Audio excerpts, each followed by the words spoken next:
Hey all, my name is Pete, or Dubois. I'm currently a bariatric patient. 6 months in the 6 month before bariatrics. I'm 3 months in and gonna be 4 months in now and gonna be finishing here March 21st. What I mean by the 6 months before bariatrics surgery is I'm getting all the blood work, lab work, and they're checking my heart, all that fun stuff. Doing all those appointments. I also am supposed to lose 60 pounds before the surgery. And as I said, this is due out uh, March 21st is when I'll be finished with this and can have the surgery. Now, with everything going on and surgeries usually being booked at least 2 months out unless it's a you need surgery right now type situation. I think it's going to be probably June or July before I get that surgery. I thought I would start this blog to get an idea or to give an idea of what goes on for getting ready for bariatric surgery from my point of view, give you some of my background, give you some of my ideas, and some of the struggles I've had to overcome to get bariatric surgery. To start off, I've pretty much been overweight since I was 10. Low activity, high caloric intake, and lots of video games. One of the things that has definitely caused me struggles, and to this day still causes me struggles, is soda. I'm definitely I think I've gotten it more or less licked now, but back in my early 20s, uh, er, late teens, early 20s, I was drinking 3/4 of a gallon of Mountain Dew a day, or about 9 12-ounce cans of Mountain Dew a day. Um, so that didn't help my weight. So one of the things that came with my problems with soda is the fact that there's no real good sweet or no real good alternative, in my opinion, for replacement. That's what made so hard to replace soda is I didn't find anything that I enjoyed. I tried Bubble, I tried the stevia soda, I've tried the water drops, I think it's Moji or something like that. I've tried Crystal Light. My girlfriend drinks ice. Uh, there's this brand called Ice. It's a flavored water. Whatever they use for sweetener, it just tastes nasty to me. It just tastes like burnt rubber whenever I drink it. So yeah, that, those artificial sweeteners don't work for me, and that was definitely one of the hard things to do about getting off soda is there wasn't something for me to drink. Um, I finally started drinking unsweet tea, which definitely is has definitely helped a lot. One of the other things was identifying the fact that most of the time I was drinking soda, I was playing video games, uh, and I just had my thermos or my drink cup full of soda just right there, and while I was playing video games and all that. So realizing those habits and changing the changing what it was for that was definitely one of the things that helped me kick the soda habit. I still have pardon me. I still have soda occasionally, but not as bad as I once did. In my 20s, I don't think I mentioned it yet. Actually, I'm 40 right now. I'm going to be 41 here towards the end of February. In my 20s, I was okay active. I wasn't like super active, but I was somewhat active. Um, but still drank soda to excess and did no other exercise. Um, around around my 30th birthday, I started taking a look at my life and what my weight was. I think I was around 325 or so at that point in my life, and I started looking at bariatric surgery as a way to help me lose weight. Um, but unfortunately, um,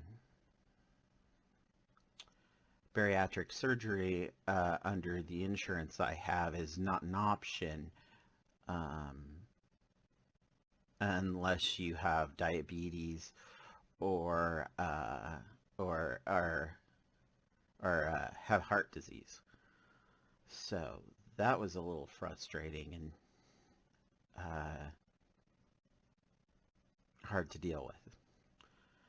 But I continued on trying to improve my activity. I got into scuba diving when I was about 34, and started doing some great dives. I've dove in Cozumel, I've dove in Honduras, and I've dove in the Pacific Northwest, and I've dove off the Channel Islands off California by Catalina. Um, so that was some of my attempts to help me lose weight was diving. Um, Unfortunately, that wasn't enough because it's it's a fun hobby, but it's a difficult hobby, and it's one you need multiple people for. It's not something you can do for yourself by yourself, or that you should do by yourself. It's definitely a dangerous hobby, um, and you should always dive with a buddy. Um, Anyways, so I started getting heavier and heavier because I wasn't exercising and having issues. Now, I had a lot of friends try to help me to get through this. One of them being my dive buddy. He tried taking me to the gym and working out in the pool and stuff and doing laps, and it was working well for a while, but it just didn't work out for me with him uh, due to basic laziness on my part. Um, it's definitely one of those things where you have to really, really go at it, and it's hard to do in the middle of freezing winter when there's snow on the ground and it's raining and all that stuff, and you just get out of a cool pool and go outside and it's freezing and your muscles are just retighten after getting out of a pool and everything, going outside damp, you know, that's definitely hard. So unfortunately, I gave that up. Um, Another one of my friends is into, or at least was into bodybuilding, and he tried to get me to go work out with him, and I did a bit, but I am not a bodybuilder person, and his routine didn't work for me. Um, I appreciate all his efforts though, but I still hate you, bro. Um, during so that happened during my 30s. Um, about 2016, 17, I started working with um, a weight loss group here in town. Got into weight loss, uh, was working out at the gym, doing stuff. Uh, Finally got approved for bariatric surgery through my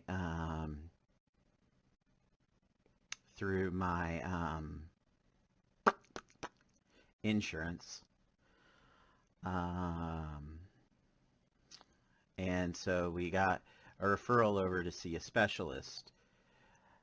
Uh, well, get the referral approved, and I find out the local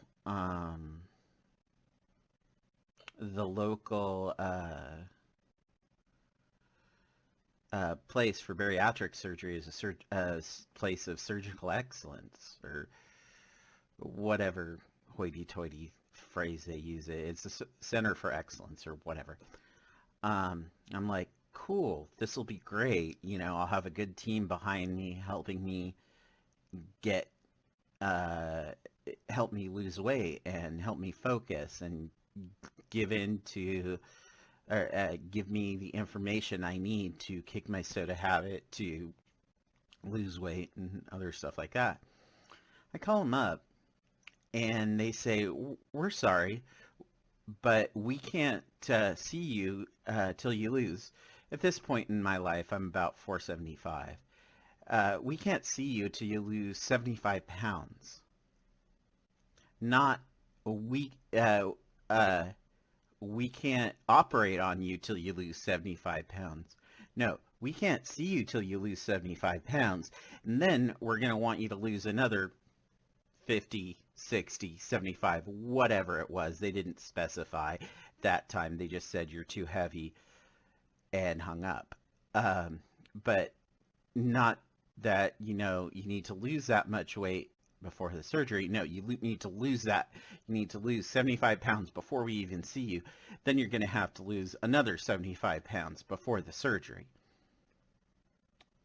And the whole 6-month ordeal I'm going through right now. And I was like, really? Really? So you're saying I'm too heavy for the surgery that is to save my life? Do you know what it feels like to have someone say that to your face?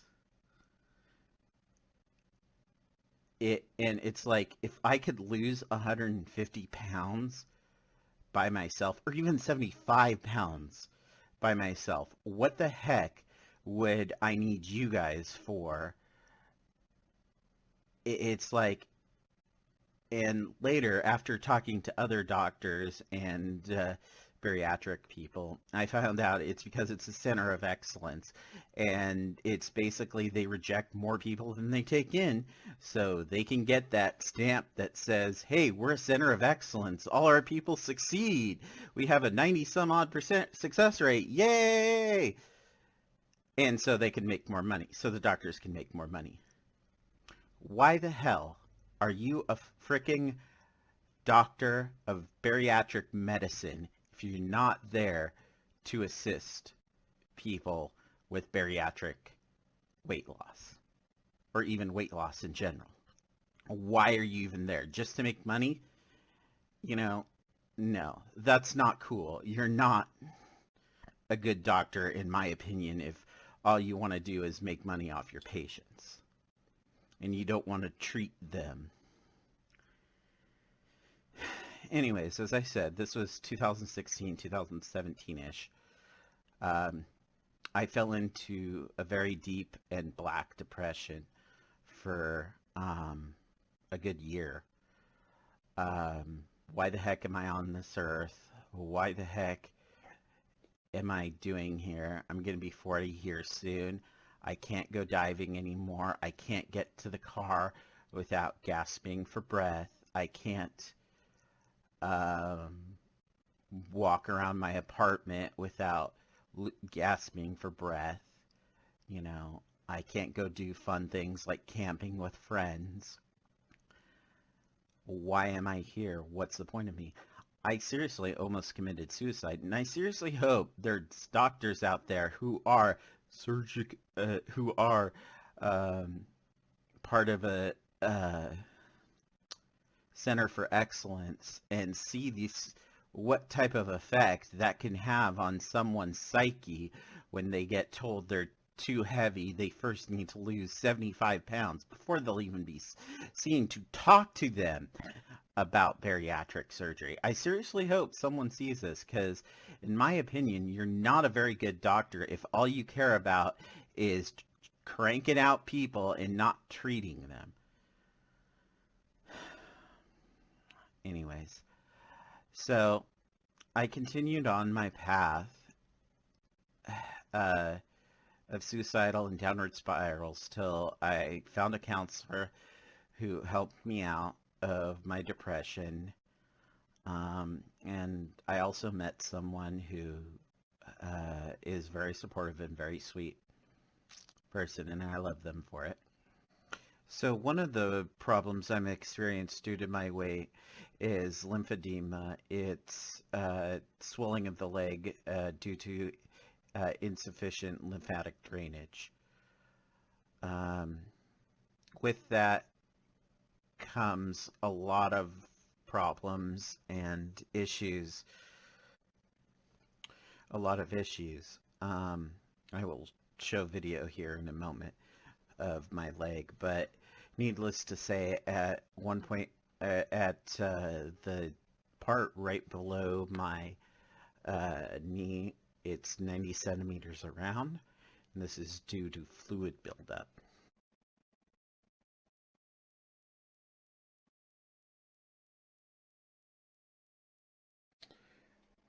So that's my leg right there, and this is my hand. I'm going maybe a fourth of the way from tip to tip around my ankle, or around my leg. 2018, 2019 were summarized by attempts to fight the lymphedema. First, my primary care physician prescribed water pills and some other treatment. That didn't work. He then bounced me, or referred me to a foot doctor to see if some of his methods could work. The foot doctor did Una boots and helped me get some compression devices that I still use today, but those don't work. Those didn't work. Uh, they slowed the tide, but did not solve the issue, is what I should say. So at the end of 2019, the foot doctor was sent a referral to get me to see a specialist for plastic surgeon to remove the extraneous tissue from my leg up at the main hospital here in this state. So that got approved, and this happened. My appointment was set for right before COVID, or right after COVID hit. The major wave hit first round, so March, April 2020. So my appointment got switched from a in-person visit to a virtual, where I talked to the doctor, told her some of my issues and everything, and she's like, yeah, well, let's see what we can do about that, but first we're going to need you to lose weight, so I'm going to see about getting you on bariatric surgery. And I was like, yeah, sure, whatever. Like, that's going to happen, right? But Dr. N actually got me on the path of it, and here I am right now, 4 months into the 6-month waiting period to get bariatric surgery. So again, thank you very much, Dr. N, for that. That probably saved my life. Um, One of the other things Dr. N did was uh, she got me some physical therapy here up at the hospital where they work, up at the main hospital in this state, and got that taken care of. Got physical therapy, so my leg's actually shrinking, and we're fighting it we're continuing to fight it, and it's helping lose weight as well because I probably had 50 pounds of excess water weight just in my leg. Um, so I am on the path now, and there seems to be a light at the end of the tunnel.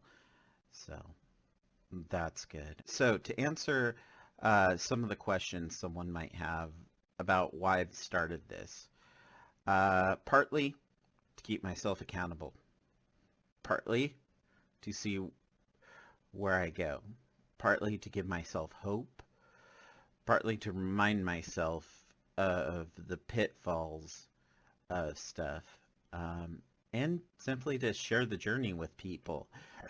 If you are a person looking for bariatric surgery and you've been told, hey, you're too heavy to have surgery, you need to lose weight before we even talk to you, I understand how that feels. I really do, for some odd reason. If you're someone who's thinking about bariatric surgery, while I'm not a doctor, I'm just a simple person going through the surgery, maybe my journey will help answer some questions for you about whether or not this is something you want to do. Another thing about this is I'm definitely doing this to share my feelings about this. I'm hopeful of what my life will be when I'm thin, how much diving, how much other activities I can do, camping, and how much hanging out with friends that don't just involve us playing video games, that maybe we'll go on hikes or go camping more or whatever. But I think one of the other things I'm trying to do here is share hope.